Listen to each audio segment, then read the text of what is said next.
Deuxième numéro de la saison de Kalédo Foot, votre émission web 100% foot cagou, avec au programme la sélection A qui voit l'échéance des playoffs Coupe du Monde arriver à grands pas, le sélectionneur Yoann Sidaner et le défenseur international Bernard Iwa ont répondu aux questions de Kalédo Foot. Dans ce numéro également, retour en images sur la rentrée de l'Académie fédérale FCF, une promotion 2026 qui est allée aux côtés de la fédération à la rencontre des coutumiers de Païta avant de lancer son année. C'est un grand moment qui attend la Nouvelle-Calédonie et le football calédonien le vendredi 27 mars prochain à 14h, heure du pays. L'équipe Cagou qui affrontera la Jamaïque en demi-finale des playoffs qualificatifs à la Grande Coupe du Monde de la FIFA 2026. Les hommes de Yoann Sidaner prendront ainsi la direction du Mexique fin mars, avec pour double objectif celui de créer l'exploit contre la Jamaïque, puis contre la République démocratique du Congo en cas de qualification en finale. À désormais un mois de ce rendez-vous historique pour la Calédonie, nos Cagous peaufinent leur préparation.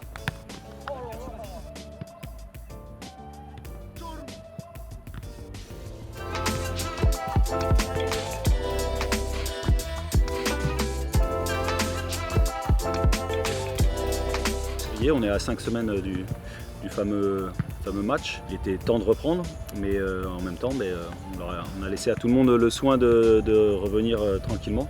Puis maintenant, place au travail. On part sur 6 minutes.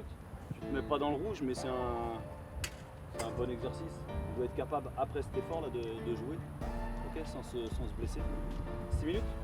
On y va. Cette application qui nous permet de suivre en temps et en heure, en temps réel, la forme athlétique des garçons, elle est indispensable pour nous, surtout pour notamment les garçons qui sont en métropole. Pour les garçons ici en Nouvelle-Calédonie, c'était important aussi sur cette trêve de voir leur activité. Ça leur permet d'arriver en forme sur ce premier rassemblement. Bon, déjà, le plus important, c'est que tout le monde joue.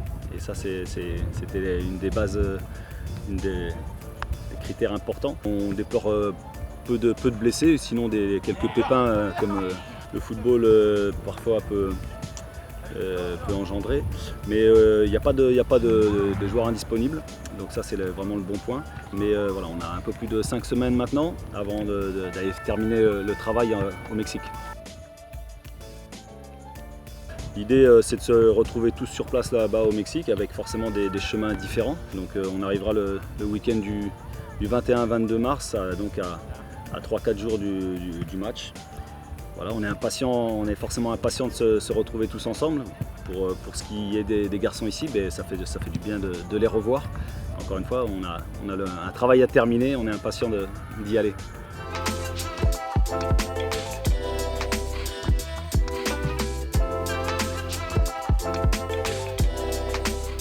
C'est le but de ne pas trop s'arrêter parce que c'était difficile de reprendre aussi un peu, comme on était bien lancé aussi. Et par rapport aussi à l'échéance qui arrive, il y a la Super League qui va reprendre bien avant et il y a aussi ce gros match aussi qui nous attend. Et voilà, j'ai essayé de m'entretenir au mieux et puis ça fait plaisir aussi de retrouver les gars ce soir pour un premier entraînement et puis j'espère pour la suite ça va bien se passer.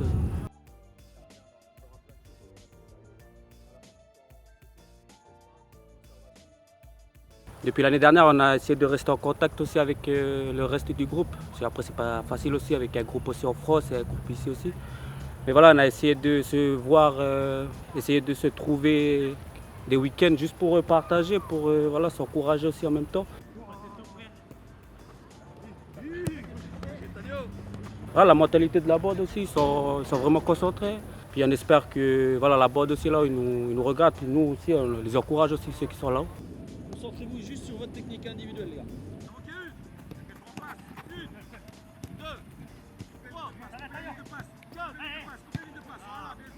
Je sais pas pour le reste du groupe, mais moi personnellement, c'est le jour un peu. Hein. Moi je suis pas encore dans la compétition, même si je m'entretiens, mais voilà, pour moi le plus important c'est maintenant, c'est la préparation et puis le match il va arriver. Ce qui doit arriver, ça va arriver, mais nous il faut qu'on soit prêts.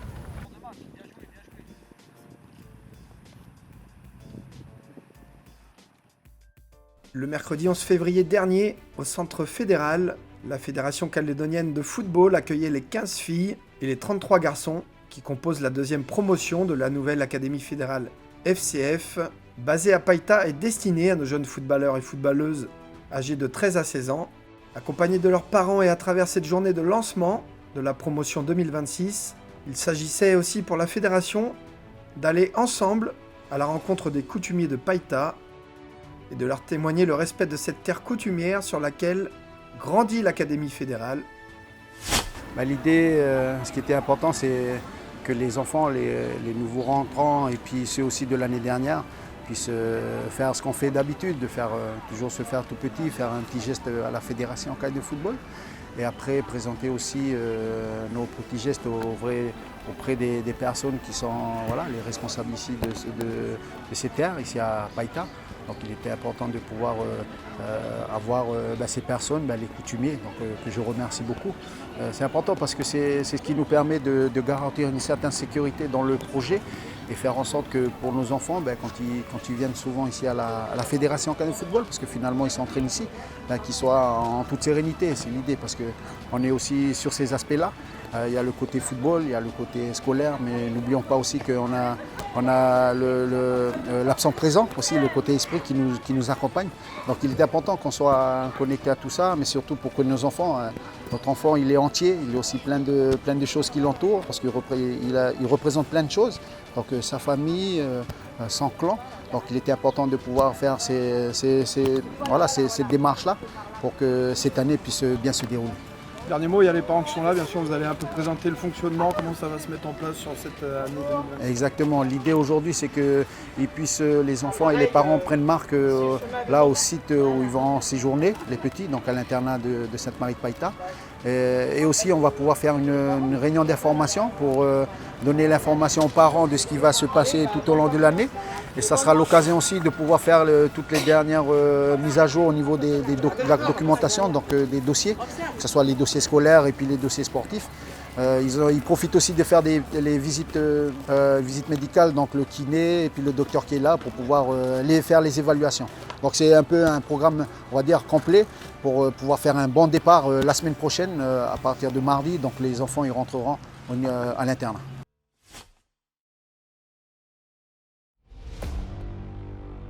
Et on clôture ce deuxième numéro de la saison de Calédo Foot avec de la Super League qui fait son grand retour ces samedis 7 et dimanche 8 mars. Le championnat élite calédonien qui rebasculera sur une formule plus classique à 10 équipes en match aller-retour, soit un total de 18 journées pour 90 matchs et pour une saison 2026 que l'on espère passionnante. Qui succédera à Tigaspor, le champion en titre de Nouvelle-Calédonie? Tout début de réponse lors des 2 premières journées de Super League, programmées les 7 et 14 mars prochains. Voici les 10 équipes de la Super League 2026. Le programme de la première journée, avec dès ce samedi 7 mars, un choc au nord entre Yengensport et Tigaspor. Le stade Noumadélé qui accueillera 2 premières rencontres télévisées le samedi également, alors que 2 autres matchs non télévisés se joueront le dimanche. Une Super League 2026, forcément à suivre sur la FCF TV Web. Et on se dit à très bientôt sur nos antennes. Ciao!